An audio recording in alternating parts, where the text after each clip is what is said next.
neza bakunzi ba Nzuri Market, bakunzi bacu mudahwema kudukurikirana umunsi ku wundi gatanu kuri gatanu.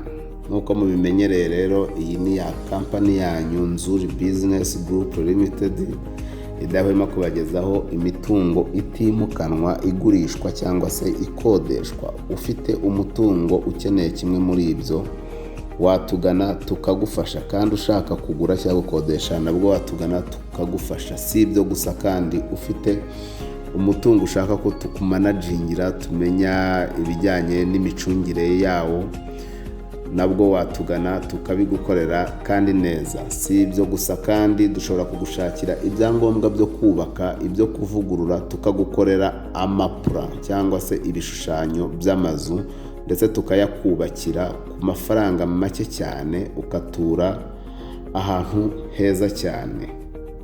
Ni karibu cyane rero muri Nzuri Business Group Limited. Mukomeze mukande subscribe na share kuri iyi channel yacu Nzuri Market. Turabashuje cyane rero aho muri hose hirya no hino ku isi, aho muduteze amatwi, tuboneyeho kubifuriza iminsi mikuru myiza, kuzagira umwaka mushya muhire. Nkuko mubimenyereye rero, kuri iyi nshuro noneho tubazaniye inzu nziza ifite plan nziza, iri ahantu heza muri quartier nziza. Nkuko mubibona ku mashusho, murabona ni inzu iri muri quartier nziza, irimo ama etage n'izindi nzu za cadastre nziza cyane. Iyi nzu turayigurisha, ariko mu by'ukuri turayigurisha ituzuye, ntabwo irarangira, iracyafite imirimo. Wayigura ukayirangiriza. Iyi nzu iri i Gahanga. Iyi nzu iri i Gahanga muri site, ahantu heza cyane hari amazu meza. Iyi nzu iri mu kibanza cyo muri site gifite metero kare 300, ariko zirengaho gato, zirengaho metero kare zigera kuri 60 cyangwa se zigera kuri 60. Urumva ko ari ikibanza kiruta ibindi, nkuko mubimenyereye ko ibindi biba ari 300 gusa. Iyi nzu rero ifite ibyumba 4 byo kuryamamo binini, ikagira amatuwarete 3, hanyuma ikagira salon, salle à manger n'umwanya wahariwe ikikoni cyo mu nzu, ikagira n'ahantu ho gushyira annex. Iri ku muhanda muri quartier nziza. Iyi nzu rero irahendutse, nkuko mubibona, irasakaye kandi neza, irakinze kandi neza, iriho inzugi zose z'inyuma.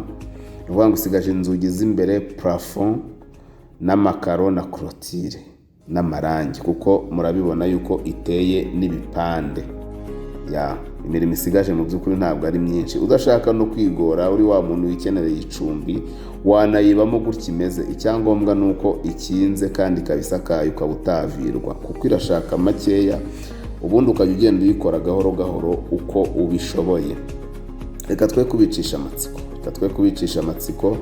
Iyi nzu irashaka miliyoni 25 zonyine z'amanyarwanda, kandi dushobora no kugabanyisha, ziri negociable, cyangwa se 25,000 by'idolari negotiable. Ni inzu iri ahantu heza, ngira ngo quartier murayibona rwose.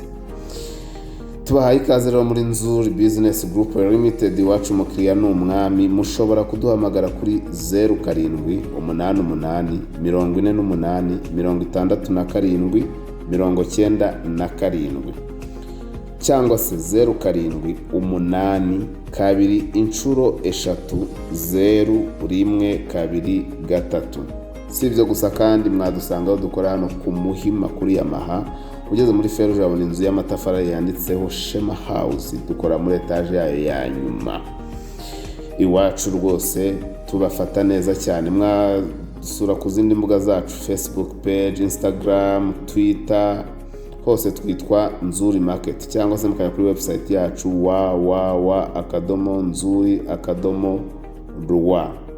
Tubahaye ikaze rwose. Mukomeze mukande subscribe, mukora na share, kugira ngo inshuti n'abavandimwe aho bari hirya no hino babashe bose kwibonera imitungo myiza tugenda tubagezaho gatanu kuri gatanu.